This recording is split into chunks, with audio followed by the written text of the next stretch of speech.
If you think the price of winning is too high, wait till you get the bill from regret. And that bill from regret is generational. When you can't control what's happening to you, control how you respond to it. That's where your power is. Bravery is not the absence of fear.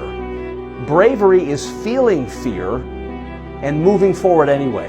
The greatest version of you is not the I can do anything version of you.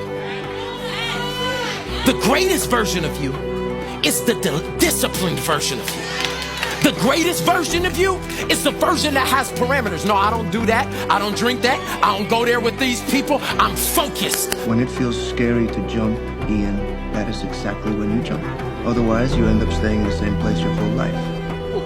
What if we have that kind of attitude? The car's repossessed. Nobody believes in you. You've lost again and again and again. The lights are cut off, but you're still looking at your dream, reviewing it every day and say to yourself, it's not over until I win. But remember, dreams without goals are just dreams. I have never met anybody who became incredibly successful in any area of their life until they had suffered and sweated and sacrificed and kept their focus and fought through tears and trials and tests. And if you have a dream and you commit to it, it will come